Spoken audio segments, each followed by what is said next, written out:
La NASA a percuté un astéroïde, et c'est là que l'incroyable s'est produit. Car non seulement la NASA a modifié la trajectoire de l'astéroïde, mais elle a aussi, par inadvertance, accompli quelque chose d'absolument unique dans toute l'histoire de l'humanité. Restez jusqu'à la fin. Ce que je vais vous raconter aujourd'hui va vous épater. Bienvenue à tous les amis.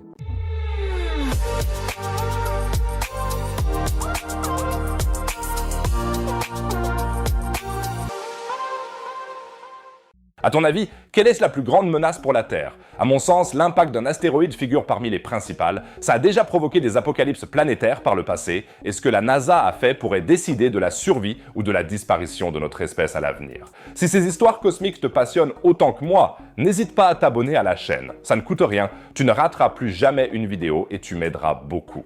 Et pour ceux qui sont déjà abonnés, un commentaire aide beaucoup la vidéo. Apparemment, l'algorithme adore les commentaires de plus de 7 mots. Alors, n'hésitez pas à m'écrire quelque chose de sympa dans les commentaires. Merci beaucoup les amis. Bon, passons maintenant à notre astéroïde.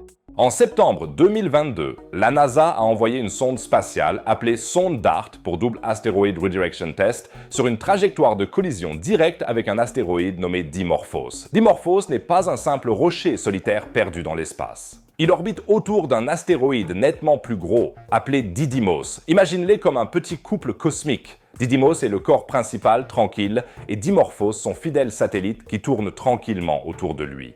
Dimorphos mesure environ 165 mètres. Ça ne semble pas grand-chose à première vue, mais si un tel rocher venait à frapper une ville, ce serait une autre histoire. Un astéroïde de cette taille aurait la puissance explosive de plusieurs bombes atomiques. Heureusement, Dimorphos était totalement inoffensif pour la Terre, ce qui en faisait le sujet d'expérience idéal pour la première mission de défense planétaire de l'humanité. L'idée derrière tout ça, si un jour on découvre vraiment un astéroïde sur une trajectoire de collision avec la Terre, on doit savoir si on peut le dévier de sa course. DART était en quelque sorte la répétition générale, mais une avec de vraies conséquences. L'impact de la sonde spatiale a raccourci la période de révolution de Dimorphos autour de son grand frère Didymos de pas moins de 33 minutes. C'était nettement plus que ce qui avait été prévu. On aurait déjà été content si ça avait duré 73 secondes. 33 minutes? Incroyable! De plus, l'impact a projeté d'énormes quantités de débris et de poussière dans l'espace, créant une longue traînée lumineuse visible à l'aide de télescopes partout dans le monde. Jusqu'ici, rien de nouveau, mais désormais, des conséquences ont été découvertes auxquelles personne ne s'attendait. Voici maintenant la partie qui va tout faire apparaître sous un tout autre jour. En effet, une nouvelle étude menée par des astronomes autour de Raël Maccadia de l'Université de l'Illinois s'est posé une question à laquelle personne n'avait vraiment répondu auparavant. Qu'est-il réellement arrivé à Didymos, au grand astéroïde? Si DART a frappé Dimorphos avec une telle violence, cet impact a-t-il aussi laissé des traces chez son compagnon? Je veux dire, imaginez que vous avez un fidèle petit compagnon, peut-être un chien ou quelque chose comme ça, et puis la NASA arrive et le percute tout simplement. Moi, je serais furieux. La réponse à la question de savoir si l'impact a également laissé des traces sur Didymos est oui. Pour le découvrir, les chercheurs ont observé environ 22 occultations stellaires. C'est une technique où les astronomes regardent un astéroïde passer devant une étoile très éloignée et en obscurcir brièvement la lumière. Grâce à cette interruption de lumière, on peut déterminer avec une précision extrême où se trouve l'astéroïde à un moment donné et à quelle vitesse il se déplace. Ça a l'air simple, mais c'est un travail de précision de très haut niveau, comparable à essayer de mesurer depuis un train en marche la taille d'une mouche posée sur un panneau routier que tu viens de dépasser. Le co-auteur Steve Chesley, du Jet Propulsion Lab de la NASA, ajoute « Ces résultats n'auraient pas été possibles sans l'aide de dizaines d'observateurs bénévoles du monde entier. » Je dirais que c'est la science citoyenne à son meilleur. Ce que les analyses ont ensuite révélé a surpris même les planétologues les plus expérimentés. Les débris projetés lors de l'impact ont considérablement amplifié l'effet de la collision. Ces débris agissent comme un rebond supplémentaire sur l'astéroïde lui-même. C'est comme si tu tirais un jet d'eau sur un tas de sable et que le sable projeté vers l'arrière poussait encore plus fort tout le tas. Cette impulsion supplémentaire était assez forte pour déplacer le centre de masse commun du duo d'astéroïdes et donc aussi son orbite autour du Soleil. Raël Maccadia résume le résultat ainsi. La vitesse orbitale du système double a varié de 11,7 micromètres par seconde. Ça a l'air minuscule, je sais, à titre de comparaison, même un escargot de jardin se déplace bien plus vite. La période de révolution de la paire d'astéroïdes autour du Soleil, qui est d'un peu moins de 770 jours, a ainsi été modifiée de 0,15 secondes. Mais voilà le plus incroyable, c'est la première fois dans l'histoire de l'humanité qu'on a modifié l'orbite héliocentrique d'un corps céleste. Donc l'orbite autour du Soleil, pas autour d'une autre planète, pas autour d'une lune. L'orbite autour de notre étoile centrale, le Soleil, qui représente 99,9% de la masse du système solaire. Qui, avec sa gravité, tient en fait tout d'une main de fer. Aucun être humain n'avait jamais réussi ça auparavant. C'est dingue. Christina Thomas, astronome planétaire à la Northern Arizona University, résume merveilleusement bien l'ampleur du phénomène. Sur une année, cela correspond à un déplacement du système Didymos équivalent à la hauteur de la Tour Eiffel. À l'échelle du système solaire, c'est littéralement rien. Et pourtant, c'est la chose la plus importante que l'humanité a jamais faite avec un corps céleste. Maintenant, vous vous demandez peut-être 0,15 secondes.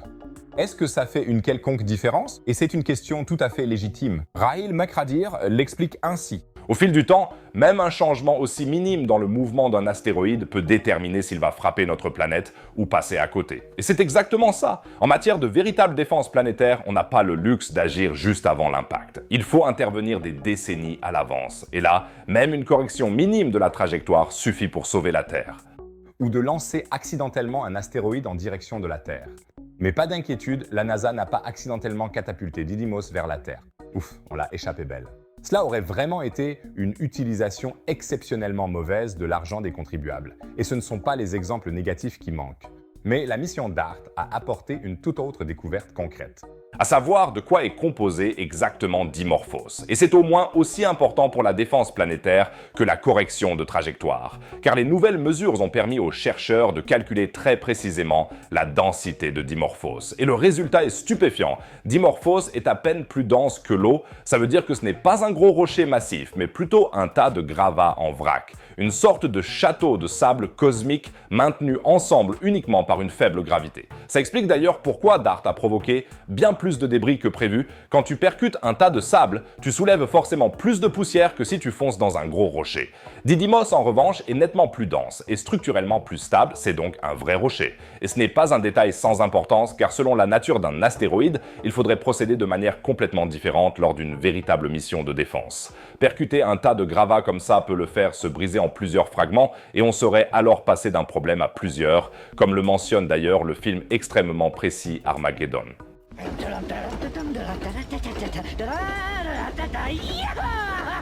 Alors, que retenons-nous de tout cela? Premièrement, les déflecteurs cinétiques fonctionnent, et même nettement mieux que prévu. Deuxièmement, les débris générés par l'impact jouent un rôle décisif et doivent toujours être pris en compte lors de la planification de la mission.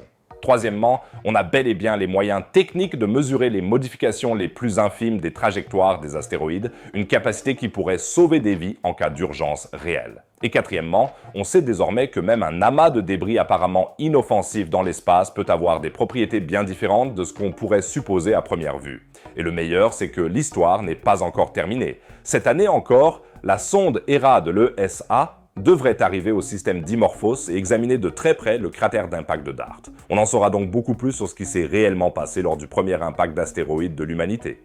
Je vous tiendrai bien sûr au courant. Alors, n'hésitez pas à vous abonner à la chaîne et pensez à mettre un pouce bleu pour qu'on atteigne les 5000 likes. N'hésitez pas non plus à me laisser un commentaire de plus de 7 mots. Et en parlant de découvertes cosmiques spectaculaires, il y a aussi des nouvelles passionnantes en provenance de Mars. Là-bas, des scientifiques ont découvert quelque chose que personne n'aurait pu imaginer. Une gigantesque anomalie enfouie profondément sous la surface martienne, si massive qu'elle a bel et bien modifié la rotation de la planète. Mars tourne différemment parce qu'il y a quelque chose là-dessous.